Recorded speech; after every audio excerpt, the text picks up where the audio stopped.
परिचय द्या. तुमचं नाव काय? प्रफुल्ल रामरावजी मते, गाव? हिरापूर, मुक्काम हिरापूर, हिरापूर, तालुका खेड बाजार, अंजनगाव. अंजनगाव सुरजी, जिल्हा अमरावती. हो काय? काय काकडी लावलेली आहे ना? हो, किती एकरात आहे हे काकडी? 2 एकरात आहे. 2 एकरात आहे. केव्हा लावली होती? हे लावली होती मी 2 महिन्याच्या आधी. 2 महिन्याच्या आधी, म्हणजे साधारणतः जुलैमध्ये. जुलै 12 तारखेला लावली. जुलैच्या 12. हो. त्याच्या आधी काय लावलं होतं? त्याच्या आधी ढेमसे होते. हो काय? ते 10 मेल लावले होते. 10 मेल लावले. हो, ढेमसेचं पीक काढलं. ढेमसेचं पीक काढलं. त्यानंतर आता काकडी लावली. हे बेडवर आहे. बेडवर आहे. असं. आता 5 फुटाचं अंतर आहे. 5 फुटामध्ये अंतर लावलं. याला कोणती व्हेरायटी आहे? जात आहे हे मायकोची आहे. मैकोची. हो काय?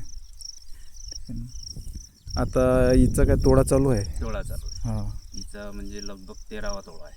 लगभग 13 तोडा आहे. काय एका तोड्याले किती खर्च येते मग साधारण? एका तोड्याला खर्च म्हणजे 7 बाय 1400 रुपयाचा. एक माणूस 400, 14 आणि 4 18.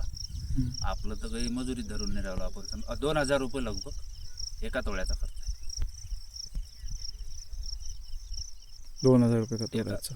तोडणीचा खर्च. हा.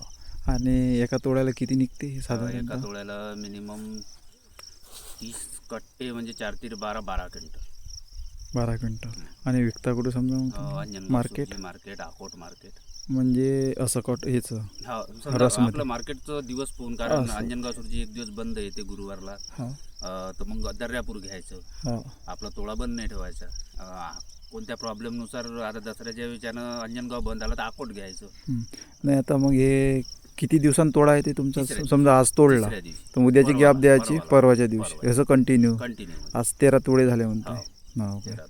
म्हणजे साधारणतः 40-45 दिवसापासून तोड चालू होते का? हो, 44 45 दिवसापासून चालू होते. तोड चालू. हो. काय भाव भेटत आहे आता? भाव याला पहिला आधी 20 रुपये किलोचा मिळाला. हा. आता समजा लगभग 13 रुपये 15 रुपये चालू. 13 रुपये.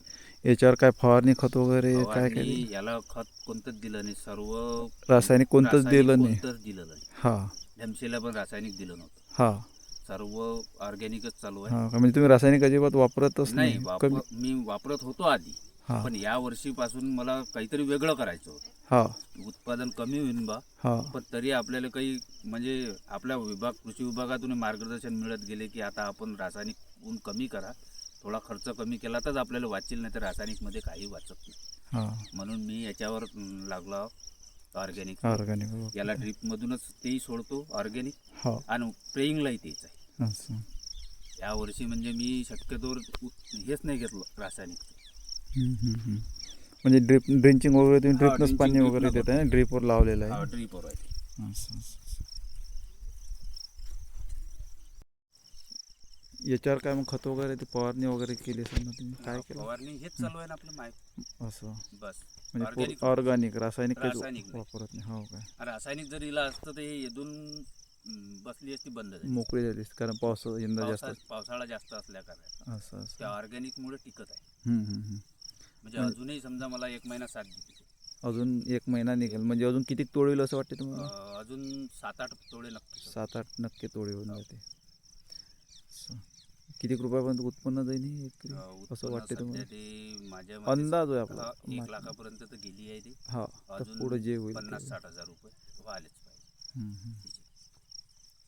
आता हे जे तुम्ही मग फवारणी किंवा बुडा जमिनीतून देता, हे ड्रिपमधून देता की?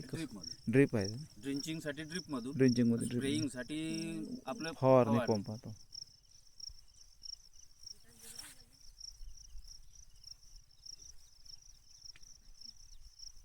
तुम्ही दरवर्षीच असं भाजीपाल्याचं हे घेताय का, म्हणजे लागवड करताय? हा, वडलोपार्जित आहे तर असं समजा की काकडी आणि ढेमसे. हो काय?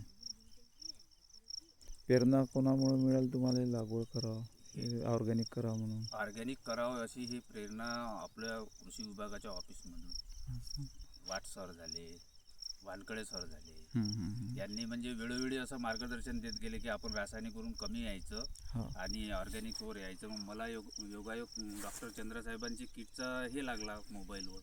तर मग ती किट बोलावली आणि त्याचे रिझल्ट पण खूप छान मिळायला लागले. त्या कारणानं मी पण आता लोकांना सांगत असतो की ऑर्गॅनिक्सवर या म्हणून, रासायनिक कमी वापरा. म्हणजे पहिल्या वर्षी कमीत कमी 25% रासायनिक वापरा, दुसऱ्या वर्षीपासून तर गरजच नाही, म्हणजे जमीनच मागत नाही. आपली जमीनच आपल्याला सांगते कारण काय पाहिजे आणि काय नाही पाहिजे. धरणीची हाल तुला जीवाचं रान करत पेटून राव भार वादळ वाऱ्यात